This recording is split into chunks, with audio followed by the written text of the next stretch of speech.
이제 다 같이 자리에서 일어나셔서 두 손 들고 은혜로다 찬양 드리도록 하겠습니다.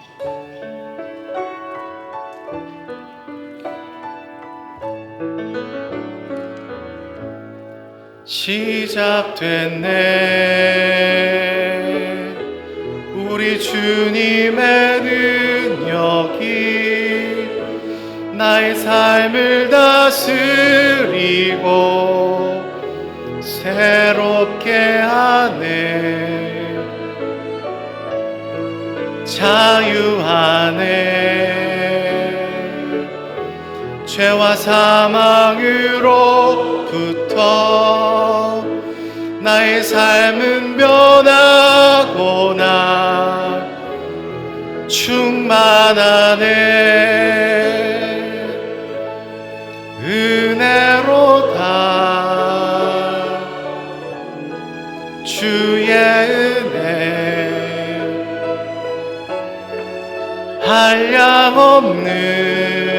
한량없는 주의 은혜 은혜로다 주의 은혜 변함없는 신실하신 주의 은혜. 손을 내리시고 사도신경으로 우리의 신앙을 고백하겠습니다. 전능하사 천지를 만드신 하나님 아버지를 내가 믿사오며 그 외아들 우리 주 예수 그리스도를 믿사오니 이는 성령으로 잉태하사 동정녀 마리아에게 나시고 본디오 빌라도에게 고난을 받으사 십자가에 못 박혀 죽으시고 장사한 지 사흘 만에 죽은 자 가운데서 다시 살아나시며 하늘에 오르사 전능하신 하나님 우편에 앉아 계시다가 저리로서 산 자와 죽은 자를 심판하러 오시리라. 성령을 믿사오며 거룩한 공예와 성도가 서로 교통하는 것과 죄를 사하여 주시는 것과 몸이 다시 사는 것과 영원히 사는 것을 믿사옵나이다. 아멘. 자리에 앉으셔서 찬송가 461장으로 찬송 올려드리도록 하겠습니다.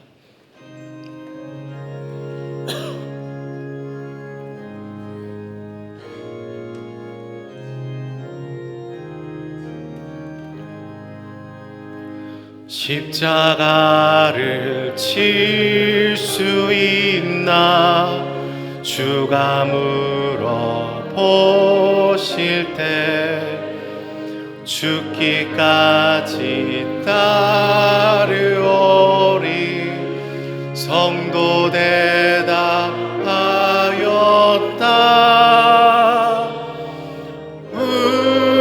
우리의 심령 주의 것이니 주님의 형상 만드소서 주 인도 따라 살아갈 동안 사랑과 충성을 바치오리다 너는 기억하고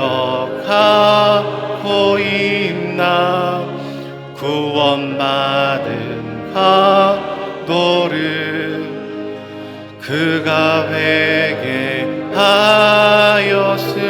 때 나고 너라 받았다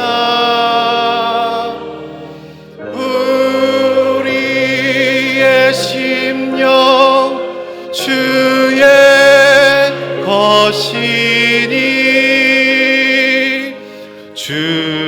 주님의 형상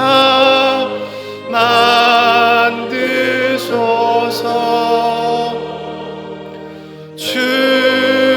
주인도 따라 살아갈 동안 사랑과 충성을 바치오리다 걱정 걱정 근심 어두운 그늘 너를 둘러 덮을 때 주께 내 영 맡기겠나 최후 승리 믿으며 우리의 심령 주의 것이니 주님의 영상 만드소서 주 인도 따라 살아갈 동안 사랑과 충성을 바치오리다. 이런 일 다 할 수 있나 주가 물어보실 때 용감한 자 바울처럼 선뜻 대답하리라.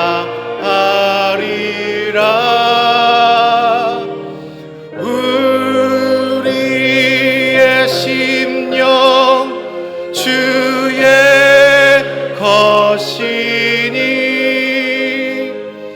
주님의 영상 만드소서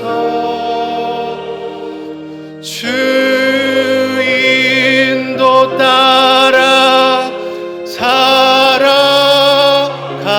동안 사랑과 충성을 바치오리다.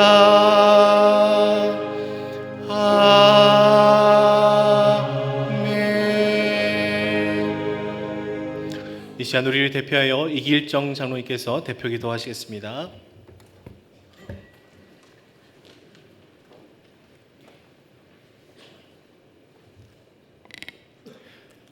영원에서 영원까지를 계획하시고 성취하시는 영광과 존귀의 아버지 하나님, 하나님 떠나 영죄에 빠진 인생을 불쌍히 여기사 독생자 예수를 대속물로 내어주시고 너는 내 것이라 인쳐주신 그 은혜를 감사합니다.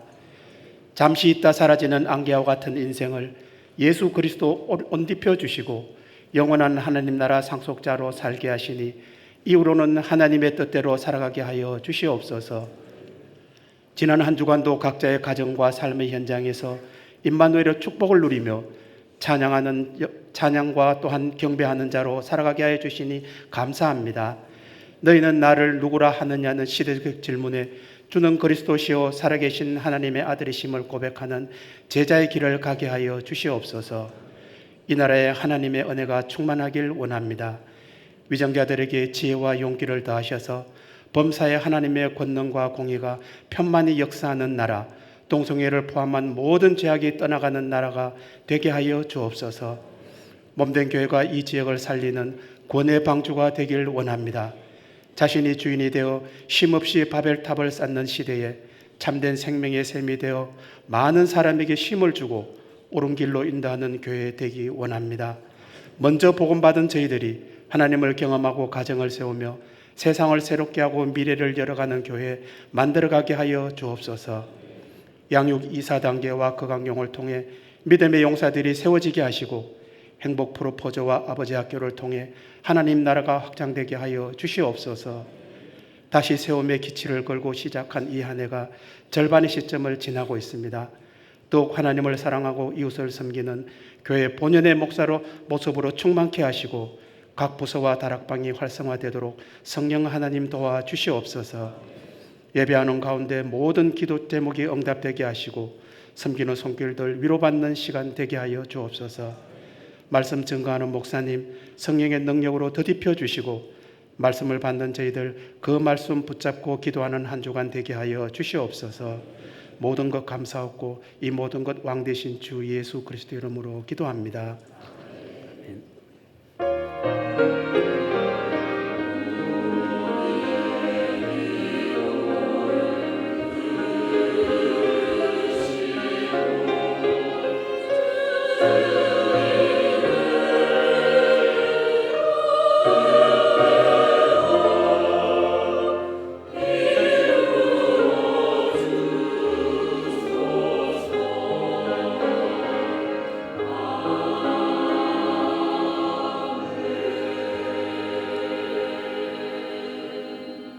이 시간 성가대와 오케스트라의 특성과 함께 하나님께 헌금을 올려드리도록 하겠습니다.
기도드리겠습니다. 하나님 감사합니다.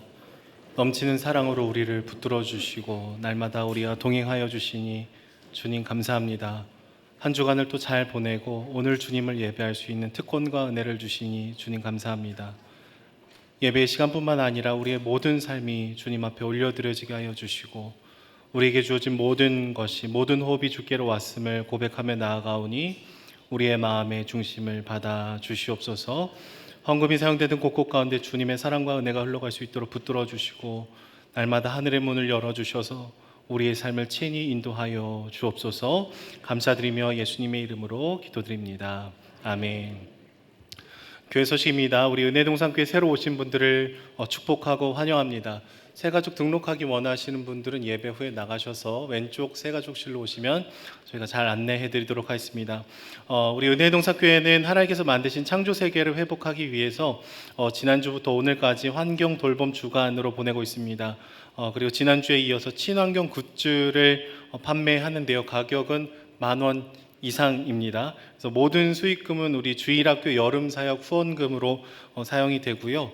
현금이 없으셔도 계좌 이체가 가능하니까 이렇게 우리 주일학교를 기도하고 후원하는 마음으로 함께 동참해 주시면 감사하겠습니다. 주보 뒷면을 한번 보시면은 이번 여름에 우리 주일학교 부서 여름 사역 일정이 있습니다. 이번 특별히 외부 집회를 참여하고 그런 행사들이 많아서요. 우리 집사님들, 장로님들, 권사님들께서 함께 기도해 주시고 후원해 주시면은 감사하겠습니다. 셀 컨퍼런스가 오늘 오후 1시 30분에 4주차가 진행이 됩니다. 모든 마을의 지역장님, 부지역장님, 순장님, 부순장님, 순원분들도 함께 해주셔서 동참해 주시면 감사하겠습니다. 장소는 비전홀입니다. 행복 프로포즈가 이번 주 토요일 6월 17일 토요일 오후 3시에 진행이 됩니다. 장소는 그레이스홀입니다. 이번 주 토요일까지 우리 주변에 아직 예수님을 믿지 않으시는 분들을 기도하면서 초청해 주시고 또 함께 복음이 들어갈 수 있도록 기도해 주시면 감사하겠습니다. 행복 프로포즈 관련 문의는 저에게 해주시면 감사하겠습니다. 은동교에서 편입생을 모집합니다. 대상은 4학년, 7학년, 10학년입니다. 모집 기간은 6월 12일부터 16일까지이고요. 문의는 교육행정지원실로 해주시면 감사하겠습니다. 선교국에서 캄보디아 소망초등학교 교사를 모집하고 있습니다. 우리 주보 앞면을 보시면 소망초등학교 사진들이 있는데요. 과목은 음악, 미술, 영어, 한국어, 체육이고요. 한 달에서 6개월까지 이렇게 동역하실 선생님을 모집하고 있습니다. 우리 노문기 집사님께 문의해 주시면 감사하겠습니다. 혹 물질로 후원하기를 원하시는 분들은 사무실로 문의해 주시면 감사하겠습니다. 운동 및 커트 미용 봉사가 6월 17일 토요일 오전 9시 30분부터 낮 12시까지 꽃피는 요양원에서 진행이 됩니다. 교인동정입니다. 축복마을 문치호 최유진 집사님 이사하셨습니다.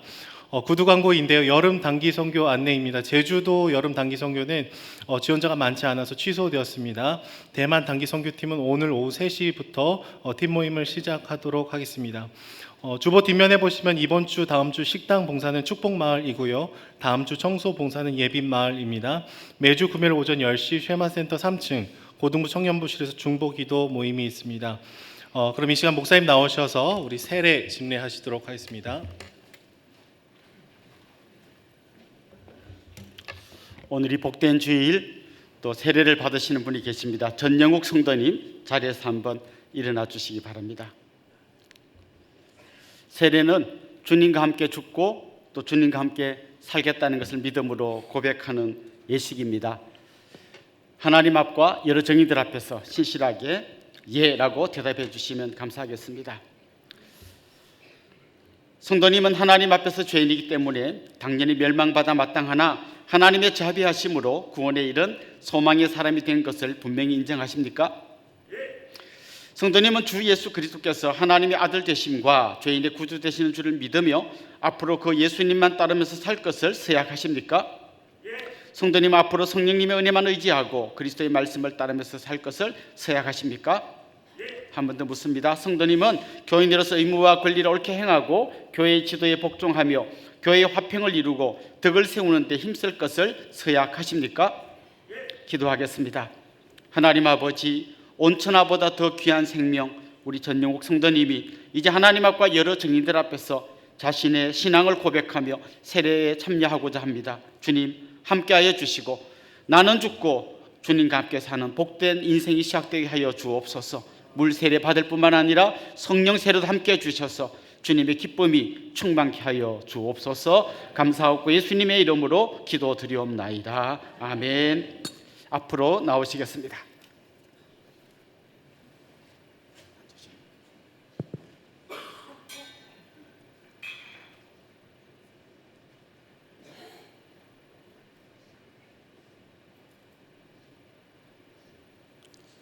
주 예수를 믿어 하나님의 자녀가 된 전영욱에게 내가 성부와 성자와 성령의 이름으로 세례를 주노라. 아멘.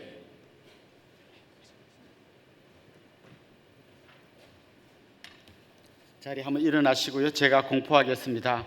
전영욱, 오늘 하나님의 은혜로 세례를 받았으므로 이제 대한예수교 장로회 은혜의 동산교회 세례교인 된 것을 내가 성부와 성자와 성령의 이름으로 공포하노라. 아멘.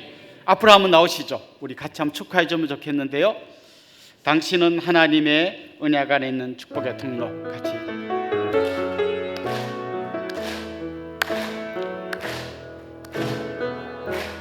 당신은 하나님의 언약 안에 있는 축복의 통로. 당신을 통하여서 열방이 주께 예배하게 되리. 한 번 더 뜨겁게 박수로 축하해 주시면 좋겠습니다. 이제 우리 하나님의 말씀을 같이 찾도록 하겠습니다. 마태복음 16장 21절부터 28절까지 말씀을 봉독하겠습니다. 마태복음 16장 21절부터 28절까지 저와 여러분이 한 절씩 교독하도록 하겠습니다. 이때로부터 예수 그리스도께서 자기가 예루살렘에 올라가 장로들과 대제사장들과 서기관들에게 많은 고난을 받고 죽임을 당하고 제3일에 살아나야 할 것을 제자들에게 비로소 나타내시니 베드로가 예수를 붙들고 항변하여 이르되 주여 그리 마옵소서, 일이 결코 죽게 미치지 아니하리이다. 예수께서 돌이키시며 베드로에게 이르시되 사탄아 내 뒤로 물러가라. 너는 나를 넘어지게 하는 자로다. 내가 하나님의 일을 생각하지 아니하고 도리어 사람의 일을 생각하는도다 하시고, 예수께서 제자들에게 이르시되 누구든지 나를 따라오려거든 자기를 부인하고 자기 십자가를 지고 나를 따를 것이니라. 누구든지 제 목숨을 구원하고자 하면 잃을 것이요 누구든지 나를 위하여 제 목숨을 잃으면 찾으리라. 사람이 만일 온 천하를 얻고도 제 목숨을 잃으면 무엇이 유익하리요? 사람이 무엇을 주고 제 목숨과 바꾸겠느냐? 인자가 아버지의 영광으로 그 천사들과 함께 오리니 그때에 각 사람이 행한 대로 갚으리라. 진실로 너에게 이르노니 여기 서 있는 사람 중에 죽기 전에 인자가 그 왕권을 가지고 오는 것을 볼 자들도 있느니라. 아멘. 여러분의 어머니는 어떤 분이셨습니까? 아마 수십 년간 여러분의 어머니를 가까이서 만나고 경험하면서 여러분의 생각이 늘 조금씩 바뀌었을 겁니다. 아주 어린 갓난아이일 때는 그냥 엄마 없으면 죽는 줄 알고 엄마만 안 보이면 우는 그런 어머니였을 겁니다. 그러다가 사춘기쯤 되면 엄마는 어떤 분입니까? 맨날 잔소리나 하고 귀찮게 하고 나 혼내고 정말 보기 싫은 그런 어머니였을 수도 있습니다. 그러다가 나중에 시집 가서 자기가 아이를 낳으면 제일 먼저 보고 싶은 분이 엄마죠. 그때 전화하면 이렇게 보통 얘기한다고 들었습니다. 엄마도 이렇게 나를 낳았어? 엄마도 이렇게 고통 중에 나를 낳은 거야? 이렇게 이야기한다는 얘기를 들어보았습니다. 이제 나이가 들고 연로해 가는 어머니를 보면서 또 다른 생각이 들 겁니다. 어머니는 특별히 달라진 게 없는데 내 생각이 계속 바뀌는 겁니다. 심순덕이라고 하는 시인이 쓴 시가 있습니다. 엄마는 그래도 되는 줄 알았어요 라는 시가 있습니다. 제가 한번 읽어보겠습니다. 엄마는 그래도 되는 줄 알았습니다. 하루 종일 밭에서 죽으라 힘들게 일해도 엄마는 그래도 되는 줄 알았습니다. 찬밥 한 덩이로 대충 부뚜막에 앉아 점심을 때워도 엄마는 그래도 되는 줄 알았습니다. 한겨울 냇물에서 맨손으로 빨래를 방망이질해도 엄마는 그래도 되는 줄 알았습니다. 배부르다 생각 없다 식구들 다 먹이고 굶어도 엄마는 그래도 되는 줄 알았습니다. 발 뒤꿈치 다 해져 이불이 소리를 내도 엄마는 그래도 되는 줄 알았습니다. 손톱이 깎을 수조차 없이 닳고 문드러져도 엄마는 그래도 되는 줄 알았습니다. 아버지가 화내고 자식들이 속썩여도 끄떡없는 엄마는 그래도 되는 줄 알았습니다. 할머니 보고 싶다, 외할머니 보고 싶다, 그것이 그냥 넋두리인 줄만, 한밤중 자다 깨어 방구석에서 한없이 소리 죽여 울던 엄마를 본 후론 엄마는 그러면 안 되는 것이었습니다.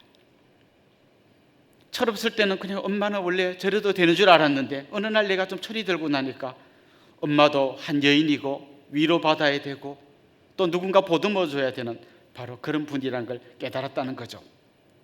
그렇습니다. 엄마에 대한 내 생각이 바뀌면 엄마에 대한 생각만 바뀌는 게 아니라 엄마를 대하는 내 태도도 자연스럽게 아마 바뀌게 될 것입니다. 오늘 본문에는 베드로가 예수님을 어떻게 보고 있는가라는 이야기를 계속 이어가고 있습니다. 베드로는 지난주에 주는 그리스도시요 살아계신 하나님의 아들입니다라고 하는 위대한 고백을 했습니다. 하지만 그는 그 정확한 의미를 잘 모르고 있었습니다. 그리스도가 뭔지, 하나님의 아들이 어떤 일을 해야 되는지 그는 제대로 알지 못했습니다. 오늘 본문은 예수님께서 베드로의 이 왜곡된 시각을 교정해주는 그런 내용을 담고 있습니다. 여러분 지난주 말씀 기억나시죠? 주는 그리스도시요 살아계신 하나님의 아들입니다. 베드로 고백했을 때 주님이 엄청 그를 칭찬하지 않았습니까? 그리고 그의 그 고백, 그 위대한 고백 위에 교회를 세우겠다 이렇게 말씀하셨습니다.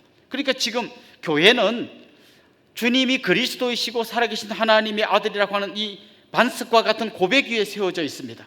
만약 이 고백이 흔들리면 교회는 더 이상 교회가 아닙니다. 그냥 친목단체가 됩니다. 멋진 건물이 없고 그냥 들판에서 사람들이 모여서 예배를 드려도 정말 주님이 그리스도시고 살아계신 하나님의 아들이란 이 고백이 제대로 서 있으면 그 위에 선 교회는 정말 주님이 기뻐하시는 위대한 교회가 될 수 있는 것입니다.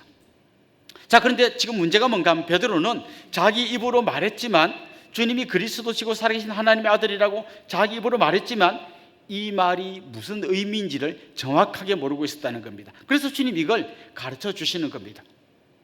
자, 그렇다면 이건 베드로에게도 굉장히 중요한 가르침일 뿐만 아니라 이 베드로의 고백 위에 서 있는 교회, 그 교회의 성도들인 우리에게도 굉장히 중요한 말씀입니다. 그 말이 진짜 무엇을 의미하는가를 모른다면 우리는 지금 엉뚱한 기초 위에 교회를 세우고 있기 때문입니다. 사실 베드로의 이 고백, 주는 그리스도시요 살아계신 하나님의 아들입니다는 고백은 베드로가 스스로 깨달은 게 아닙니다. 지난주에 말씀드렸던 것처럼 하나님께서 깨닫게 해주신 것입니다. 그러나 그는 큰 의미로는 깨닫고 있지만 그 진정한 의미까지는 깨닫지 못하고 있었던 겁니다. 오래전에 우리 조카가 한 7살쯤 되었을 때였던 것 같은데요. 어디서 배웠는지 이 아이가 야언 길재가 쓴 어떤 시조를 다 외우고 있다는 거예요. 그래서 야 설마 한번 외워봐라. 다 걔가 앞에 여러 가족들 앞에 서더니 외우는 거예요. 500년 도읍지를 필마로 돌아다니 산천은 의구하되 인걸은 간데없네 어저버 태평여늘이 꿈이런가 하노라. 와 박수를 쳤는데요. 궁금한 게 있어요. 이 아이가 도읍지, 필마, 산천 의구하되 인걸, 어저버, 태평여늘 이런 말을 알고 했을까? 그냥 자기 입으로 막 하긴 했는데 자기도 정확히 무슨 말인지 모르고 그냥 암송한 거죠. 즉 베드로가 주님은 그리스도십니다, 살아계신 하나님의 아들입니다 했는데 그게 무슨 말인지 정확하게 몰랐다는 거죠. 사실 베드로는 이 고백을 하고 주님께 칭찬받은 다음에 엄청 마음이 붕 떴을 겁니다.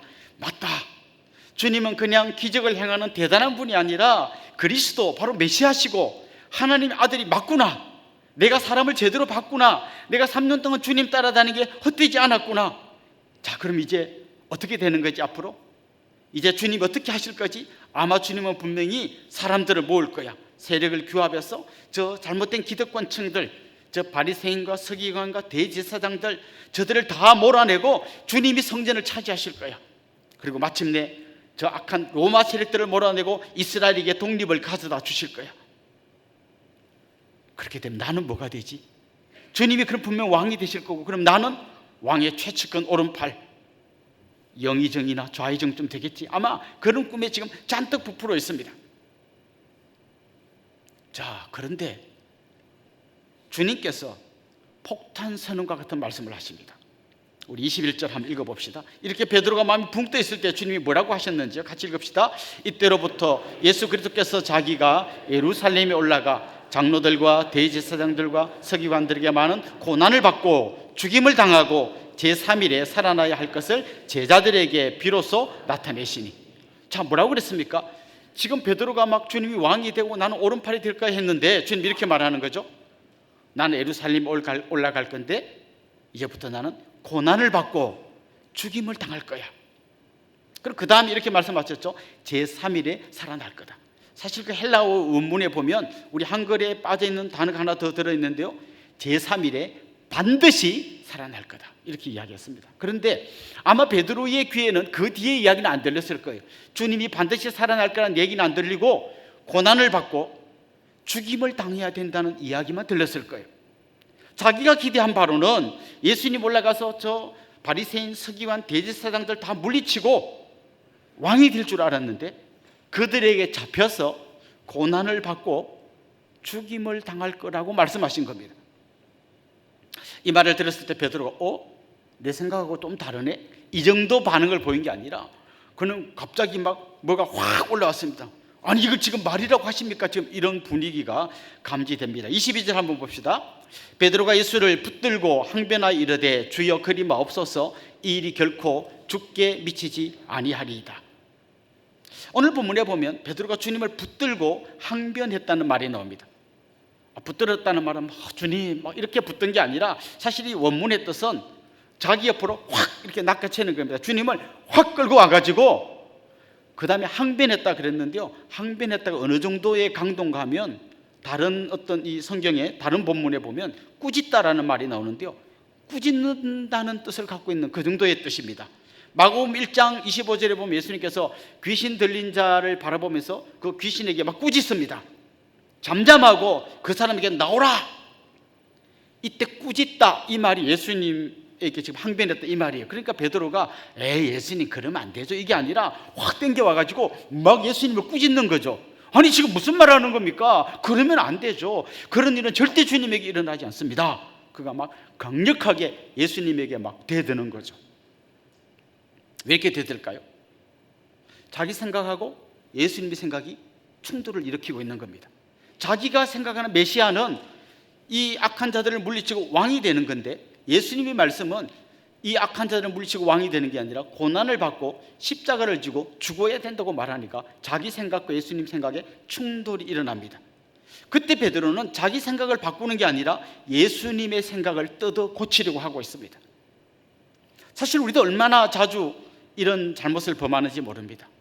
막 주님께 대들잖아요. 주님 이러시면 안 되잖아요. 주님이 나한테 이러시면 안 되잖아요. 내가 주님께 얼마나 충성했는데 우리 아들 대학도 하나 못 붙여주십니까? 우리는 얼마나 자주 주님에게 이렇게 항변하고 막 베드로가 주님을 꾸짖듯이 이렇게 대들지 않습니까? 이제 베드로가 그러고 있는 거죠. 근데 베드로가 진짜 화났던 건 뭘까요? 자기가 생각했던 거랑 주님의 생각이 충돌하는 거 물론 이건데 진짜 자기를 화나게 했던 건 뭔가 하면 주님이 고난받고 죽으면 나는 뭐가 되나 이거예요. 나는 주님을 위해서 배도 팔고 그물도 버리고 다 버리고 그냥 주님 한 분만 바라보고 따라왔는데 주님에게 내 인생 전부를 다 걸었는데 주님이 고난받고 돌아가시면 내 인생은 뭐가 되냐는 거예요. 그래서 사실 주님을 향한 걱정이기도 하지만 자신을 향한 걱정 때문에 주님에게 이렇게 항변하고 있는 겁니다. 주님을 꾸짖고 있는 겁니다. 대들고 있는 겁니다. 그때 주님께서 뭐라고 대답하십니까? 너무 충격적인 말씀하십니다. 사탄아 내 뒤로 물러가라. 사탄아 내 뒤로 물러가라. 좀 전에 베드로는 주는 그리스도시요 살아계신 하나님의 아들입니다라는 고백을 해가지고 주님께 엄청 칭찬을 많이 받았습니다. 너의 그 위대한 고백 위에 내가 교회를 세울 거다. 그리고 너 이름도 반석이라는 뜻을 가진 베드로라고 이름을 바꿔주마 이렇게 말씀하셨는데 바로 한 1분 2분도 안 된 그 상간에 그는 지금 사탄아 내 뒤로 물러가라 라고 주님께 책망을 받고 있습니다. 사실 반석이라는 말은 아주 넓은 바위고 집을 지을 때 마태복음 7장에 보면 그 반석 위에 집을 지어야 된다고 말하잖아요. 그러니까 반석은 주춧돌 같은 역할을 하는 겁니다. 근데 지금 베드로는 주춧돌이 아니라 걸림돌이 되고 있습니다. 참 놀랍지 않습니까? 주님을 위해서 열심을 내는데 주님이 고난받지 말고 그냥 꽃길을 가라고 말하는데 그게 오히려 주님의 걸림돌이 될 수 있다는 겁니다. 여기서 우리가 정신을 바짝 차려야 됩니다. 우리가 주님 일한다고 열심을 내는데요, 잘못하면 이게 주님의 걸림돌이 될 수도 있다는 거예요. 열심을 내는데, 나는 최선을 다하는데 이게 교회를 세우는 주춧돌이 아니라 걸림돌이 될 수 있다는 거죠. 심지어 주님 뭐라 그럽니까? 네가 지금 사탄의 종노릇을 하고 있구나, 이렇게 말씀하시는 거죠. 우리가 자동차를 운전할 때 보면 핸들이 있고 엑셀레이터가 있습니다. 엑셀레이터를 밟으면 속도가 나고요, 핸들을 움직이면 자동차의 방향이 결정됩니다. 우리가 주님 일할 때 이 핸들을 주님이 잡고 계셔요. 그런데 우리가 막 열심을 낸다라고 엑셀레이터를 밟다가 나중에 어떤 마음이 들면 주님 좀 나와보세요 하고 내가 핸들을 확 빼앗아 가지고 내가 원하는 대로 막 끌고 가려고 합니다. 그때 우리는 주춧돌이 아니라 걸림돌이 될 수도 있습니다. 그래서 우리는 끊임없이 물어봐야 됩니다. 지금 내가 하고 있는 일이 주님이 원하는 그 길인가, 그 방향으로 내가 가고 있는가, 그걸 물어봐야 되는 거죠. 베드로가 기대했던 길은 뭔가 하면 꽃길이에요. 난 이제 주님과 함께 꽃길만 걸어갈 거야. 주님 무슨 말씀하십니까? 네가 걸어가야 할 길은 꽃길이 아니라 십자가의 길이다. 네가 죽고 네가 희생함으로써 다른 누구를 살리는 바로 그 길이다 라고 말씀하고 있는 것이죠. 사실 주님을 따르던 수많은 무리가 있었잖아요. 오병이의 기적을 일으킬 때 막 5천 명이 와서 그 떡을 먹었잖아요. 그리고 주님 예루살렘 입성할 때 막 호산나 찬송하면서 박수치고 환호하던 무리들이 있었잖아요. 그들은 예수님이 십자가에 못 박힐 때 뭐라고 있었습니까? 그들은 침묵하고 있었어요. 아니면 마음이 변해갖고 예수를 십자가에 못 박으라고 외치는 사람이 되어 있었어요. 왜요? 그들은 주님과 함께 꽃길을 걷고 싶었지 고난의 길까지 걷고 싶지는 않았기 때문이에요. 여기서 무리와 제자가 갈라집니다. 만일 여러분이 주님 예수 잘 믿어서 복 받고 부자 되고 병 낫고 그냥 내 인생이 형통하고 좋은 일만 일어날 것을 기대한다면 여러분은 오병이의 기적에서 기쁨으로 떡을 먹었지만 주님을 십자가에 못 박으러 외쳤던 그 무리와 비슷한 쪽에 서게 될 겁니다. 여러분이 진짜 주님의 제자가 되길 원한다면, 무리가 아니라 진정한 제자가 되길 원한다면 주님께서 간 그 길, 십자가의 길, 바로 그 길로 걸어가야 된다는 것입니다. 먼저 이런 질문을 한번 던져봅시다. 주님은 왜 좋은 꽃길을 놔두고 이 고난의 길, 십자가의 길을 걸어가신 걸까요? 지금 사람들이 당장 원하는 건 그런 거잖아요. 배고픈 사람 먹여주고, 저 로마를 쫓아내주고, 이스라엘을 독립시켜주고, 이런 걸 원하는데 왜 주님은 그거 대신에 자기가 십자가를 지고 고난받는 이 말도 안 되는 길로 가시려고 한 걸까요? 주님께서 보실 때 이스라엘 백성들의 진짜 문제는 로마가 아니었어요. 로마만 없어지면 우리는 행복해질 거야, 아니었어요. 더 크고 심각한 문제가 있었습니다. 그게 뭡니까? 그게 바로 우리 인간이 갖고 있는 죄의 문제, 그리고 그 죄의 결과로 경험하게 되는 죽음의 문제가 우리 뒤에 있다는 거예요. 이 문제 해결하지 못하면 로마가 100번 바뀌어도 그들에게는 진정한 행복이 찾아올 수 없다는 것이죠. 여러분, 이스라엘 역사를 한번 보십시오. 끊임없는 이런 외세 침략을 받지 않았습니까? 바벨론의 포로로 끌려갔습니다. 바벨론 포로 생활할 때 그들은 무슨 생각했을까요? 저 바벨론만 없어진다면 우리는 행복해질 거야. 근데 바벨론이 망하고 나니까 페르시아가 또 이스라엘을 괴롭힙니다. 이제 저 페르시아만 없어지면 좋겠다 했더니 헬라, 저 그리스가 또 그들을 괴롭힙니다. 저 그리스 헬라만 없어지면 좋겠다 했더니 이번에 로마가 그들을 괴롭힙니다. 여러분이 생각하는데 요것만 없어지면, 이 문제만 해결되면 내 인생에 행복이 찾아올 것 같습니까? 우리 아들 대학만 들어가면, 우리 남편 진급만 하면, 내가 지금 적금 보서 이 아파트만 당첨되면 내 인생이 행복해질 것 같습니까? 진짜 문제는 그런 데 있지 않습니다. 진짜 문제는 우리의 죄의 문제, 죽음의 문제, 영원한 심판, 지옥의 문제를 해결하지 못한다면 우리는 끊임없이 이 고통의 굴레에서 벗어나지 못하게 될 겁니다. 그래서 주님은 단지 로마를 쫓아내는 그것보다 인간의 가장 근본적인 문제인 죄와 죽음의 문제를 해결해 주려고 오신 겁니다. 그리고 그걸 해결하는 길은 딱 한 가지밖에 없었어요. 죄에 대한 대가를 지불하는 거예요. 그걸 지불하려면 우리 다 죽어야 되는 거죠. 다 지옥 가야 되는 거죠. 그런데 그걸 해결하기 위해서 주님은 우리가 당해야 될 죄값, 우리가 당해야 될 그 고난을 자신이 다 짊어지시고 우리를 구원하기 위해서 오신 겁니다. 사실 사탄도 이걸 잘 알고 있었어요. 그래서 끊임없이 방해를 하는 겁니다. 태어나자마자 헤롯을 충동질해서 예수님을 죽이려고 했습니다. 나중에 어떤 일이 있습니까? 예수님께서 공생애를 시작하려고 할 때 사탄이 예수님을 시험하잖아요. 야야, 그 십자가의 길, 어려운 길 갈 거 없어. 그냥 나한테 절만 하면 해. 그러면 세상 모든 영광을 너한테 다 주마. 아주 파격적인 제안을 했습니다. 그러나 주님은 과감히 그걸 거절하셨습니다. 지금 베드로는 이 주님께서 가고자 하는, 온 인류를 구원하고자 하는 주님의 이 간절한 마음, 주님이 하나의 미랄이 됨으로써 수많은 생명을 살리고자 하는 이 마음을 전혀 이해하지 못했기 때문에 사탄의 종노릇 하고 있었던 것입니다. 자, 그렇다면 이제 주님의 기대는 뭡니까? 베드로가 예수님이 누군지, 그가 고백했던 그리스도시요 살아계신 하나님의 아들입니다라는 이 고백이 뭔지를 정확히 깨닫기를 원하셨습니다. 깨달을 뿐만 아니라 그걸 깨달았다면 베드로도 십자가를 지고 주님을 따라오기를 원하고 계셨던 것입니다. 이거 베드로에게만 원하셨던 게 아니라 베드로의 고백에 세워진 교회의 성도들인 우리에게도 똑같은 기대를 하고 계십니다. 사랑하는 성도 여러분, 예수 믿고 복받고 병 고치고 잘되고 형통한 거 그것만을 꿈꾸지 마시고 주님과 함께 기꺼이 십자가를 지고 가는 그 길이 제자된 우리가 걸어가야 될 길이라는 것을 기억할 수 있기를 간절히 소망합니다. 아마 여기까지 말씀을 들으면 굉장히 여러분 마음이 엄청 무거워질 것 같습니다. 내가 잘못 알고 교회를 다녔는데 이런 줄 알았으면 때려치울 걸, 아마 그런 생각을 하는 분이 계신지 모르겠습니다. 근데 여러분, 베드로가 지금 생각지 못하는 더 중요한 이야기가 있습니다. 주님이 고난받고 죽겠다는 얘기로 끝난 게 아니라 제3일에 반드시 살아날 거라고 말씀하셨습니다. 주님은 우리를 다 붙들고 나랑 같이 죽자 하고 그냥 그 절망의 골짜기로 뛰어내린 게 아니라 이 절망을 통과하고 나면, 이 십자가를 통과하고 나면 그 뒤에 영광이 기다리고 있다는 것을 말씀하고 있습니다.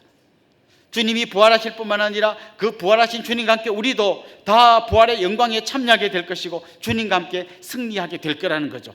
그리고 그걸 믿는 사람들은 미래의 승리를 현재로 당겨와서 지금 그 부활하신 주님과 함께 승리의 삶을 살게 될 것이고, 미래의 영광을 지금 당겨와서 그때의 그 기쁨을 지금도 경험하며 살게 될 거라는 것입니다.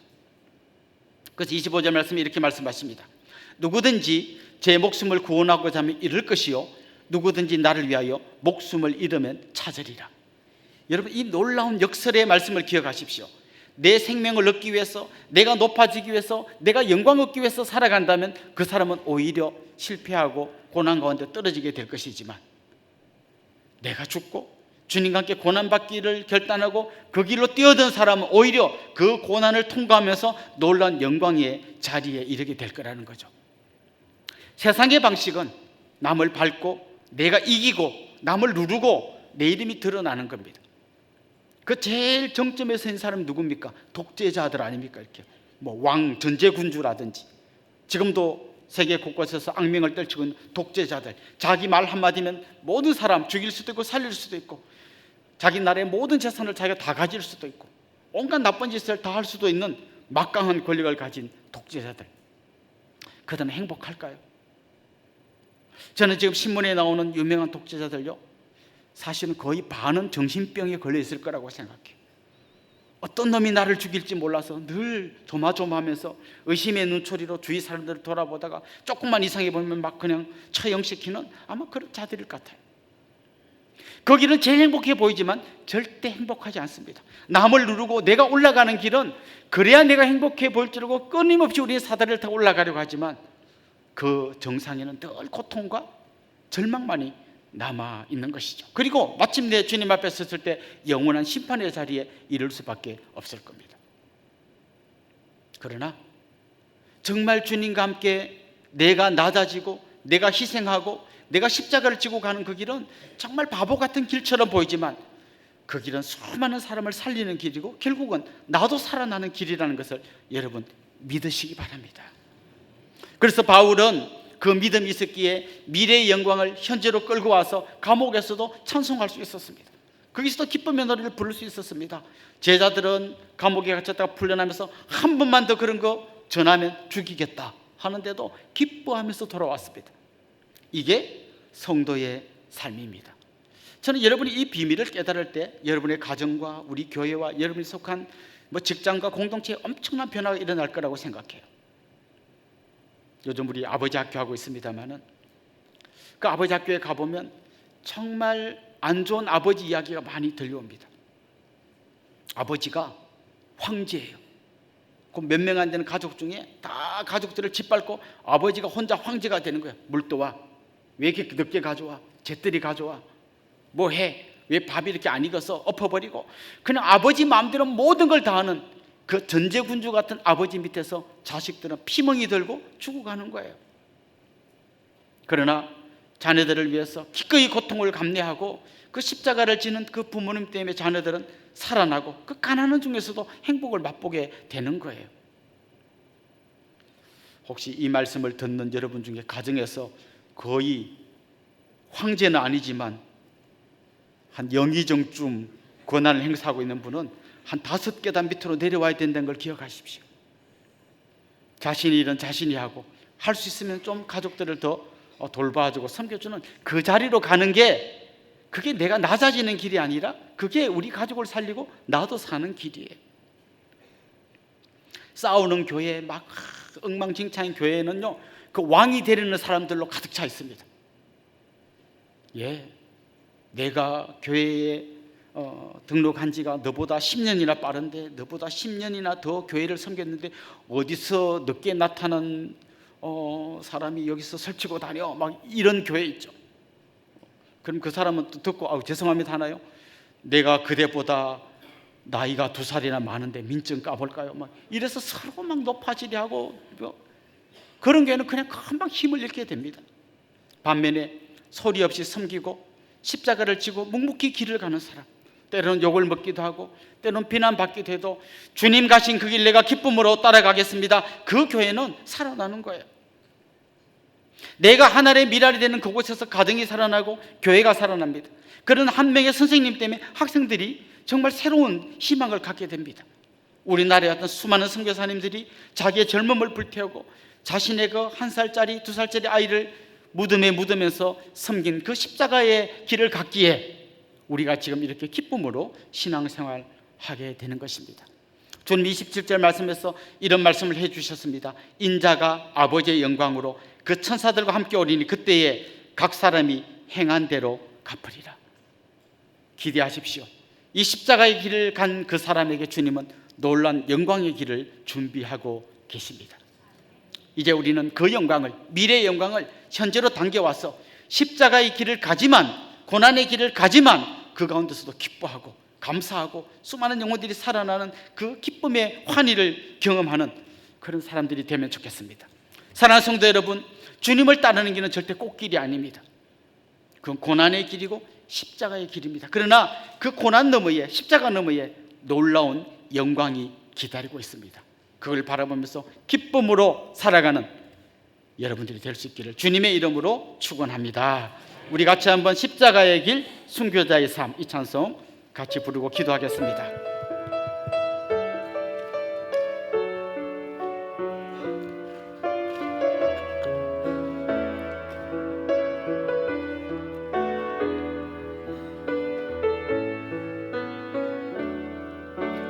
내 마음에 주를 향한 사랑이 나의 말엔 주가 주신 진리로 나의 눈에 주의 눈물 채워주소서. 내 입술에 찬양의 향기가 내 입술에 찬양의 향기가 두 손에는 주를 닮은 섬김이 나의 삶에 주의 흔적 남게 하소서.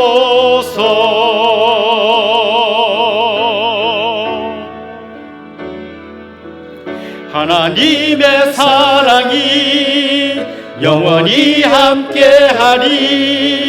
십자가의 길을 걷는 자에게 순교자의 삶을 사는 이에게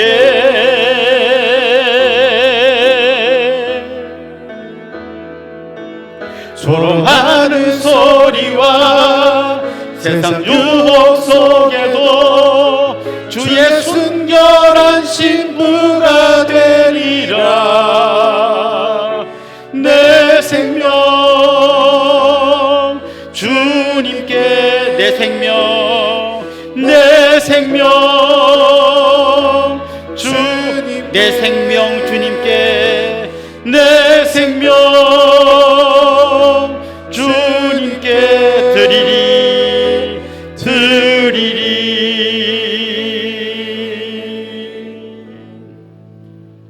같이 한번 기도하겠습니다. 말씀을 생각하면서 기도합시다. 주님을 등에 업고 꽃길을 걷고 싶은 우리에게 주님은 기꺼이 십자가를 지고 주님을 따라오라고 말씀하십니다. 고난과 죽음의 길로 가자고 하십니다. 하지만 이 길이야말로 생명의 길입니다. 다른 사람을 살리고 나도 사는 길입니다. 마지막 날 하나님 앞에서 영광의 면류관을 받는 길입니다. 뿐만 아니라 미래의 영광을 현재로 당겨와서 고난 중에도 기뻐하고 찬송할 수 있게 할 것입니다.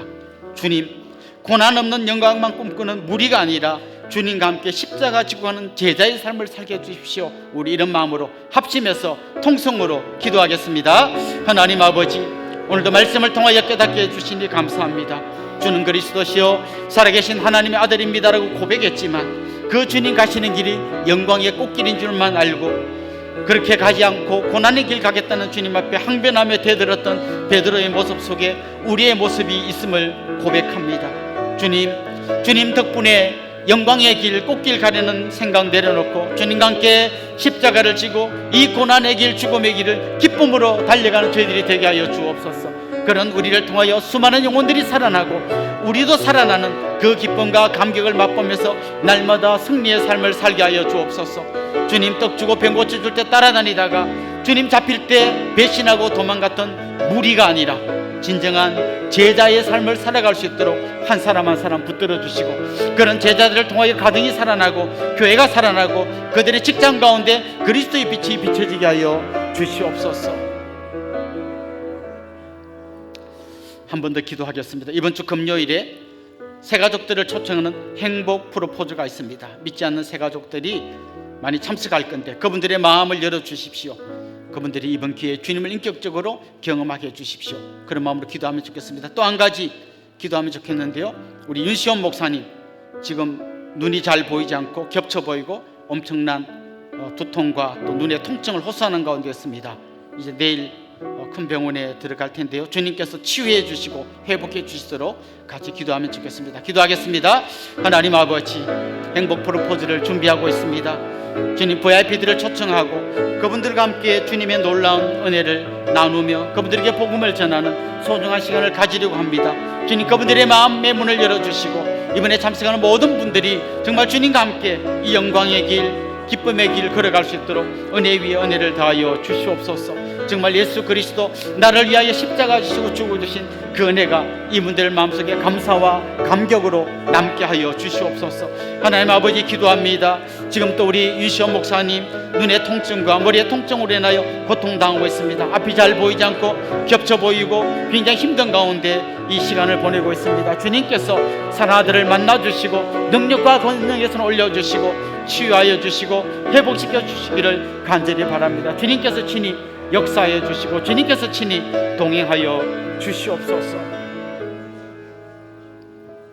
하나님 아버지, 예수님 따라다니며 떡을 얻어먹고 병을 고치면서 꽃길만 걷고 싶었던 제자들에게 너희들이 가야 할 길은 십자가의 길이고 고난의 길, 죽음의 길이라는 것을 말씀해 주신 주님의 그 말씀을 우리의 가슴에 새깁니다. 그러나 주님, 그 고난 너머에 놀란 영광과 승리가 있음도 믿음으로 고백하게 하여 주옵소서.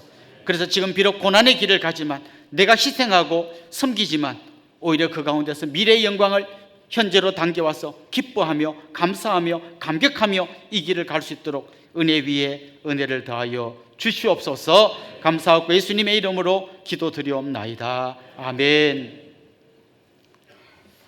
여러분, 저를 잠깐만 주목해 주시면 좋겠습니다. 지난주에 생일 맞으신 분들, 또 결혼 기념일이신 분들, 이분들 주님의 이름으로 축복하면 좋겠습니다. 한번 손 들고 자리에서 한번 일어나 볼까요? 지난주가 생일이었습니다. 네, 어유 세례와 함께 또 생일까지. 네, 우리 집사님 계십니다. 또 결혼기념일이었던 분들도 한번 같이 부부가 같이 일어나 볼까요? 예, 감사합니다. 저 뒤에도 계십니다. 혹시나 우리 교회 처음 오신 분 같이 환영하고 축복하면 좋겠습니다. 한번 손 들고 자리에서 일어나 볼까요? 네, 우리 이분들 주님의 이름으로 환영하고 축복하도록 하겠습니다. 아주 먼 옛날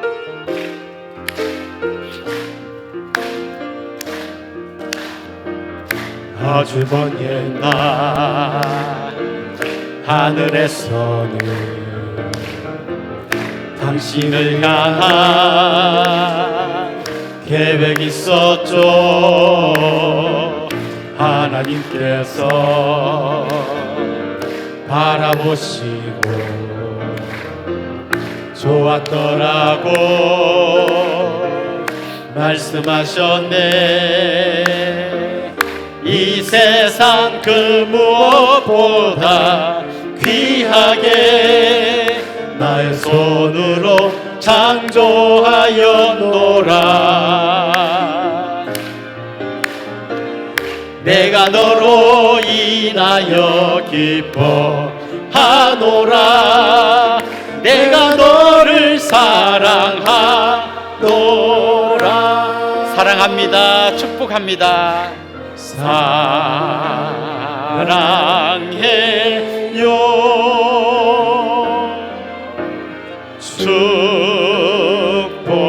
축복해요.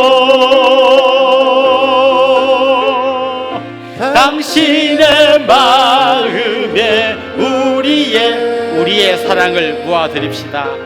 사랑을 드려요.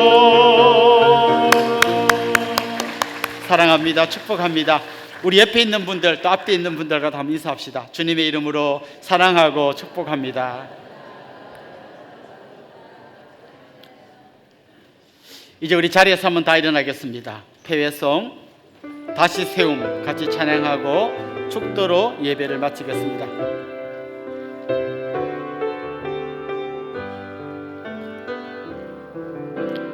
내게 주신 생명